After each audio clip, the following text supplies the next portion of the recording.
పొగాకు రైతులకు అండగా నిలిచేందుకు త్వరలో ఉమ్మడి పశ్చిమ గోదావరి జిల్లాలో వైసీపీ అధినేత జగన్ పర్యటించనున్నారు. ధరల సంక్షోభంతో తల్లడిల్లుతున్న పొగాకు రైతులకు మద్దతుగా పార్టీ తరపున ఆందోళనలు చేపడతామన్నారు.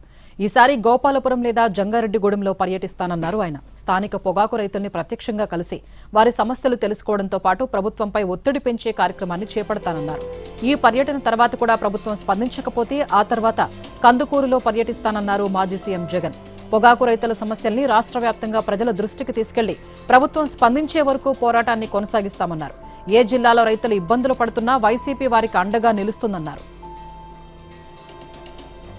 పొగాకు వేలం ప్రారంభమై 94 రోజులు గడిచినా పండించిన పంటలో కేవలం 16.5% మాత్రమే కొనుగోలు చేశారని జగన్ చెప్పారు. రాష్ట్రంలో సుమారు 232 మిలియన్ కిలోల పొగాకు పండితే ఇప్పటివరకు కేవలం 38 మిలియన్ కిలోలు మాత్రమే కొనుగోలు చేశారన్నారు. సెప్టెంబర్లో కర్ణాటకలో పొగాకు వేలం ప్రారంభమైతే వ్యాపారులు అక్కడికి వెళ్లిపోయే అవకాశం ఉందన్నారు. అప్పుడు ఆంధ్రప్రదేశ్లో మిగిలిన పొగాకు పంటను ఎవరు కొంటారనే భయాందోళన రైతుల్లో నెలకొందన్నారు. పొగాకు మద్దతు ధర 200కు తగ్గకూడదని చంద్రబాబు సమీక్షలో చెప్పిన మరుసటి రోజే మార్కెట్లో ధరలు భారీగా పడిపోయాయన్నారు జగన్. సీఎం చంద్రబాబు హెచ్చరించిన మరుసటి రోజే ధరలు పడిపోవటం వ్యాపారుల సిండికేట్ ఎంత బలంగా ఉందో తెలియజేస్తోందన్నారు. వ్యాపారులంతా సిండికేట్గా ఏర్పడి ధరలు తగ్గిస్తున్నా ప్రభుత్వం ప్రేక్షక పాత్ర పోషిస్తోందని ఆరోపించారు. నిబంధనలు పాటించని కంపెనీలపై ఒక్క కేసు కూడా నమోదు చేయలేదన్నారు ఆయన.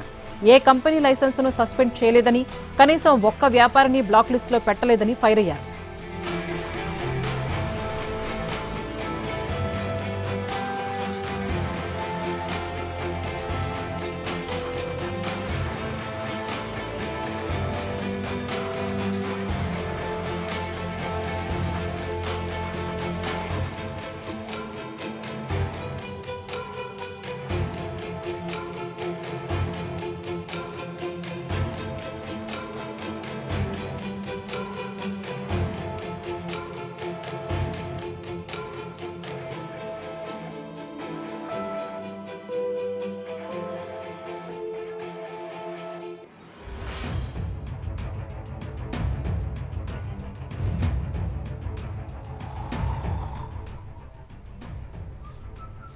పొగాకు రైతులకు అండగా నిలిచేందుకు త్వరలో ఉమ్మడి పశ్చిమ గోదావరి జిల్లాలో వైసీపీ అధినేత జగన్ పర్యటించనున్నారు.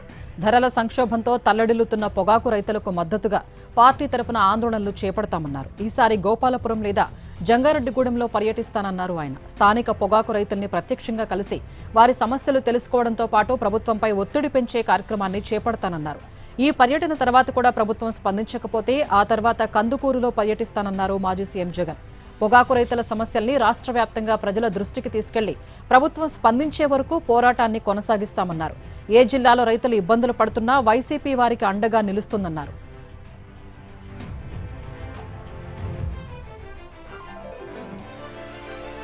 పొగాకు వేలం ప్రారంభమై 94 రోజులు గడిచినా పండించిన పంటలో కేవలం 16.5% మాత్రమే కొనుగోలు చేశారని జగన్ చెప్పారు. రాష్ట్రంలో సుమారు 232 మిలియన్ కిలోల పొగాకు పండితే ఇప్పటివరకు కేవలం 38 మిలియన్ కిలోలు మాత్రమే కొనుగోలు చేశారన్నారు. సెప్టెంబర్లో కర్ణాటకలో పొగాకు వేలం ప్రారంభమైతే వ్యాపారులు అక్కడికి వెళ్లిపోయే అవకాశం ఉందన్నారు. ఇప్పుడు ఆంధ్రప్రదేశ్లో మిగిలిన పొగాకు పంటను ఎవరు కొంటారనే భయాందోళన రైతుల్లో నెలకొందన్నారు. పొగాకు మద్దతు ధర 200కు తగ్గకూడదని చంద్రబాబు సమీక్షలో చెప్పిన మరుసటి రోజే మార్కెట్లో ధరలు భారీగా పడిపోయాయన్నారు జగన్. సీఎం చంద్రబాబు హెచ్చరించిన మరుసటి రోజే ధరలు పడిపోవడం వ్యాపారుల సిండికేట్ ఎంత బలంగా ఉందో తెలియజేస్తోందన్నారు. వ్యాపారులంతా సిండికేట్గా ఏర్పడి ధరలు తగ్గిస్తున్నా ప్రభుత్వం ప్రేక్షక పాత్ర పోషిస్తోందని ఆరోపించారు. నిబంధనలు పాటించని కంపెనీలపై ఒక్క కేసు కూడా నమోదు చేయలేదన్నారు ఆయన. ఏ కంపెనీ లైసెన్సును సస్పెండ్ చేయలేదని, కనీసం ఒక్క వ్యాపారిని బ్లాక్ లిస్టులో పెట్టలేదని ఫైర్ అయ్యారు.